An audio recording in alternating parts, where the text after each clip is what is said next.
my channel. So today we will discuss the unit 3 of class 10th, which is non-metals and metal. So firstly, you know what is matter. Matter is a thing which occupies space and has mass. मतलब कि जो हमारी दुनिया में जितने भी चीजें हैं वो मैटर होता है. मतलब जैसे पेन हो गया, जैसे डस्टर हो गया, चेयर होगी, कुछ भी जो भी चीज तुम्हारे सराउंडिंग में है वो क्या होता है, मैटर. तो मैटर की प्योरेस्ट फॉर्म होती है एलिमेंट. एलिमेंट क्या है, प्योरेस्ट फॉर्म ऑफ मैटर. और कई एग्जाम्पल है एलिमेंट के, क्या क्या है.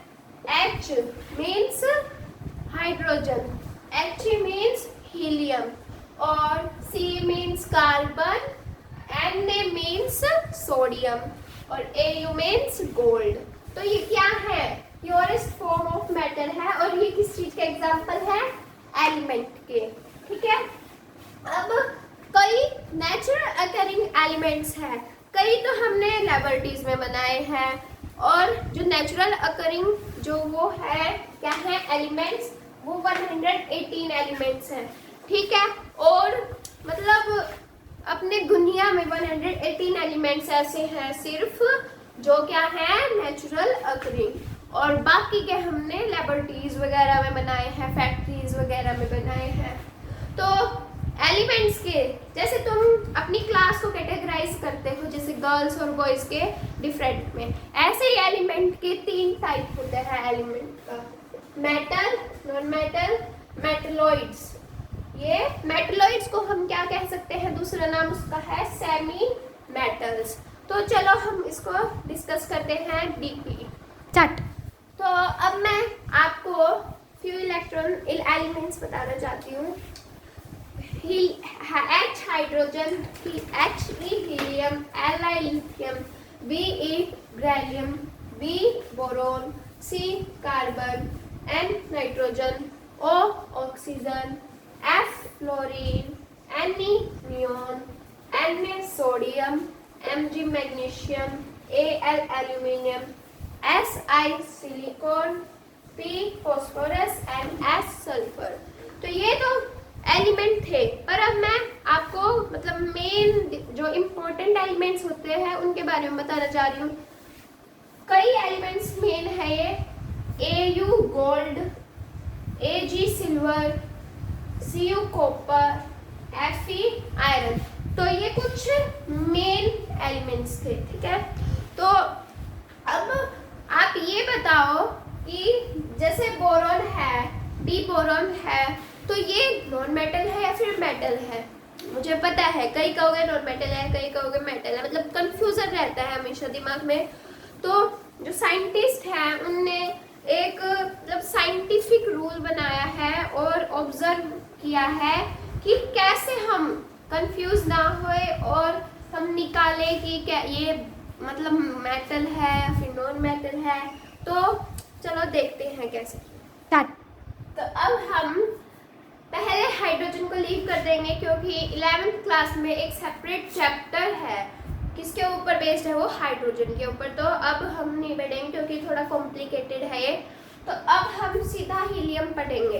तो हीलियम के कितने एटॉमिक नंबर है, 2. और सबसे पहले आपको एटॉमिक नंबर याद होने चाहिए अप टू 20. तो पहले हम हीलियम का क्या करेंगे, एटम बनाएंगे. ये मैं एटम बना रही हूँ हीलियम का. और जैसे कि आपको पता है एटम के बीच में क्या होता है, न्यूक्लियस. तो अब हम बनाएंगे वैलेंस इलेक्ट्रॉन्स. तो देखो इसमें एटॉमिक नंबर 2 था तो वैलेंस इलेक्ट्रॉन भी 2 बनेंगे. तो कंडीशंस है कि जब आउटर मोस्ट शेल में 1, 2 और 3 वैलेंस इलेक्ट्रॉन हो तो वो होता है मेटल.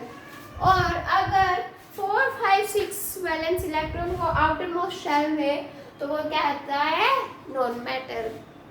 तो अब आप आराम से देख सकते हो कि इसमें कितने हैं, 2 हैं. तो किसमें है 2, मेटल में. तो हीलियम क्या है, हीलियम क्या है, मेटल। तो अब हम लिथियम देखेंगे कि लिथियम क्या है। अब तो बहुत इजी हो गया होगा आपको, आप खुद भी बंद कर सकते हो, ठीक है। तो अब मैं पहले तो ये बताना चाहती हूँ लिथियम से पहले कि जैसे ये हमारा न्यूक्लियस है और ये हमारी आउटरमोस्ट शेल है। तो जैसे कि आपने देखा था कि जो हीलियम है उसके अंदर 2 इलेक्ट्रॉन्स थे, पर हमारी फर्स्ट शेल में सिर्फ 2 इलेक्ट्रॉन्स आ सकते हैं।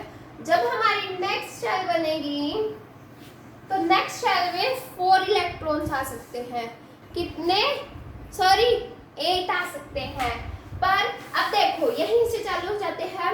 अब लिथियम में कितने एटॉमिक नंबर है? 3। इसमें 3 है, तो अब यहाँ पे 2 है, तो फिर 2 के बाद 3 आएगा। तो इसमें तो हम 3 बना नहीं सकते क्योंकि पहले में सिर्फ 2 आएगा। अब हम सेकंड वाली में बनाएंगे अगला। तो यहाँ पे मैंने बना दिया है। तो अब ये है, ये नहीं कि है ना हमारे यहाँ पे 3 नंबर था तो मेटल है ये नहीं। आउटर मोस्ट शेल को देखेंगे हम कि कितना है। तो आउटर मोस्ट शेल हमारी ये वाली होगी अब सेकंड वाली। पहले हमारी हीलियम में ये थी, पर अब नई ऐड हो गई, तो ये आउटर मोस्ट शेल है। तो इसमें है 1, तो 1 भी नंबर किसमें है? मेटल में। तो क्या हो गया? लिथियम मेटल हो गया, ठीक है। तो आपको मुझे लगता है समझ आ गया होगा। अब बेरिलियम, बेरिलियम में कितना है? 4 एटॉमिक नंबर है, 4 एटॉमिक नंबर है। तो फिर अब इसमें 1 2 3 तो पहले से ही है। तो अब नई शेल नहीं बनाएंगे क्योंकि इसमें हमारी जो सेकंड शेल होती है उसमें 8 आ सकते हैं वैलेंस इलेक्ट्रॉन। तो हम इसी में बनाएंगे 1 एक और जोड़ देंगे क्योंकि 4 बनाने हैं। 1 2 3 4 तो बन गए। तो अब आउटर शेल में कितने हैं? 1 2 है, तो 2 किसमें है? मेटल में। तो ये भी क्या हो गया? मेटल हो गया, ठीक है। आपको इतना समझ आ गया होगा। तो अब हम बोरॉन पे चलते हैं। बोरॉन का है नंबर 5 एटॉमिक है। तो फिर हमने 4 तो पहले से बना रखे थे, तो हम इसी में जोड़े क्योंकि 8 आ सकते हैं इसमें।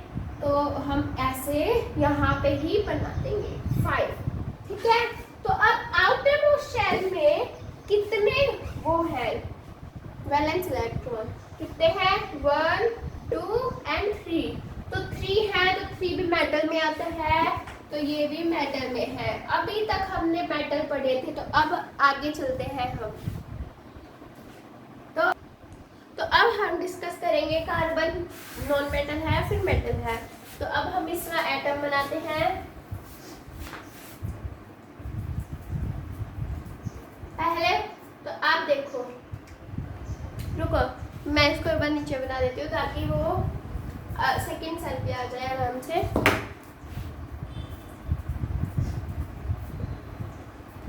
तो देखो इसमें 6 क्या है? एटॉमिक नंबर है 6। तो फिर अब देखो 2 तो इसमें आ गई है ना, अब 2 आ गई, तो 6 बनाने हैं। 1 2 4 रहती है, तो आराम से 4 इसमें बन जाएगा, ठीक है। तो अब हमें देखना है कि आउटर मोस्ट शेल में कितने वैलेंस इलेक्ट्रॉन है। तो वैलेंस इलेक्ट्रॉन इसमें 4 है, तो 4 किसमें आता है? Non metal. तो हमें क्लियर हो गया कि कार्बन क्या है? Non metal. अब हम डिस्कस करेंगे नाइट्रोजन के बारे में। नाइट्रोजन का एटॉमिक नंबर है 7, ओके। तो 7 में अब तो 6 था, तो 1 और ऐड करना है, तो इसमें 8 आ सकते हैं। तो अभी 4 ही हुआ outermost shell, second shell में, तो यहाँ पे एक और आ जाएगा 5। तो अब आउटर मोस्ट शेल में 5 है, तो 5 नॉन मेटल में होता है वैलेंस इलेक्ट्रॉन। तो ये भी क्या हो गया? Non metal. मुझे लग रहा है आपको क्लियर होने लग गए होंगे। हम थोड़े और करते हैं। ऑक्सीजन, ऑक्सीजन का है एटॉमिक नंबर 8। 7 पहले से थे अपने पास, अब अभी तो 5 ही हुए हैं सेकेंड शेल में, और आ सकते हैं, अभी 3 और आ सकते हैं। तो अब यहाँ पे एक और आ गया, तो अब कितने हैं आउटर मोस्ट शेल में? 6, तो नॉन मेटल है ये। तो क्या हो गया? ऑक्सीजन नॉन मेटल हो गई। अब आई बारी फ्लोरीन की। अब हम फ्लोरीन को देखेंगे कि क्या है वो। अब इसके अंदर है 9 एटॉमिक नंबर। तो अब ये नहीं है कि आप आउटर मोस्ट शेल में 9 बना दोगे, नहीं। 1 2 3 4 5 6 7 8 है। और आउटर मोस्ट शेल में कितने हैं? 6, 8 बना सकते हैं हम आउटर मोस्ट शेल में, पर हमें जरूरत नहीं है 8 बनाने की। तो यहाँ पे सिर्फ 8 बनाना है, क्योंकि 1 2 3 4 5 6 7 8 9 ही फ्लोरीन के हैं। तो अब आउटर मोस्ट शेल में कितने हैं? 7, तो 7 नॉन मेटल होता है। तो ये भी क्या हो गया? Non metal. अब मेरे को लगता है आप आगे का कर लोगे, मतलब आगे आप डिफाइन कर लोगे सारे 20 तक। अब मैं बताती हूँ, एक मेन बात है कि जो थर्ड शेल होती है उसके अंदर हम कितने वैलेंस इलेक्ट्रॉन शो कर सकते हैं? हम उसके अंदर 12 वैलेंस इलेक्ट्रॉन शो कर सकते हैं, 18 वैलेंस इलेक्ट्रॉन शो कर सकते हैं। ठीक है, मतलब कि आप इसमें 18 वैलेंस इलेक्ट्रॉन बना सकते हो। ठीक है, और अब फिर से रिवाइज करवा देती हूँ एक बार कि फर्स्ट इसमें शेल में हम 2 कर सकते हैं, और इस सेकंड शेल में कितने हो सकते हैं? 8, और थर्ड शेल में होंगे हमारे 18। और ये शेल नहीं मानी जाएगी, ये हमारा न्यूक्लियस होएगा, और न्यूक्लियस को आप ऐसे डार्क कर सकते हो। तो I hope you have understand. ठीक है, स्टार्ट। आप वैलेंस इलेक्ट्रॉन से तो कर दोगे, मतलब डिफाइन कर दोगे कि ये मेटल और नॉन मेटल है। अब हम पढ़ेंगे फिजिकल प्रॉपर्टीज ऑफ मेटल, मतलब फिजिकल प्रॉपर्टी से कैसे डिफाइन करें हम कि ये मेटल है या फिर नॉन मेटल है। तो हमारा फर्स्ट फिजिकल प्रॉपर्टी है मेटेलिक लस्टर। मतलब कि लस्टर का मतलब क्या है? लस्टर का मतलब है चमकना। जैसे आप इसको देख रहे हो, ये गोल्ड का ऑर्नामेंट है, तो आप इसे देख रहे हो कि ये चमक रहा है। और आप अब इसे देखो, ये मैग्नीशियम है और ये भी चमक रहा है। और एल्यूमिनियम है, सॉरी मैग्नीशियम नहीं है, एल्यूमिनियम फॉइल जैसे कि आपके पास घर में होता है। तो आप खुद देख सकते हो कि ये चमक रहा है, सनलाइट में ले जाके देखो तो, या फिर वैसे भी देख सकते हो। तो ये अधिकतर मेटल क्या होते हैं? लस्ट्रस। और अब हमारी सेकंड प्रॉपर्टी है हार्डनेस, मतलब हार्ड। जैसे कि आप इस कॉपर के वेसल को देख सकते हो, ये मैं इसको प्रेस कर रही हूँ, कुछ नहीं हो रहा, ना ये पिचक रहा, स्क्वीज नहीं हो रहा। तो मतलब कि अधिकतर मेटल क्या होते हैं? हार्ड होते हैं। ठीक है, तो मुझे लगता है आपको इतना समझ आ गया होगा।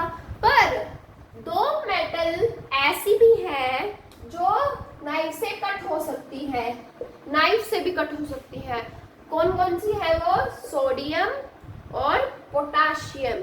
मतलब कि वो नाइफ से इजीली कट हो जाएंगी, जैसे बटर वगैरह कट हो सकता है, तो वो भी नाइफ से इजीली कट हो जाएंगी।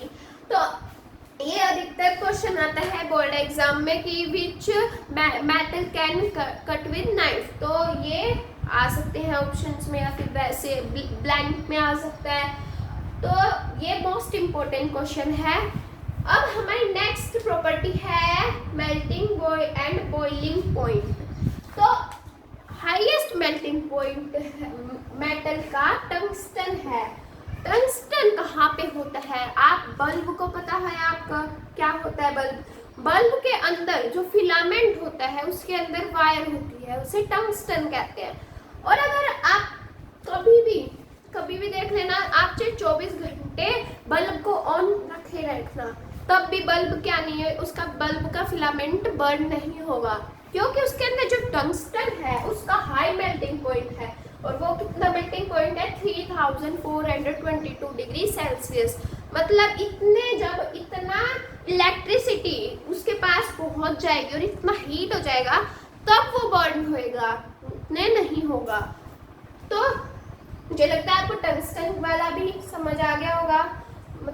अब है ये दो मेटल, गैलियम और सीजियम।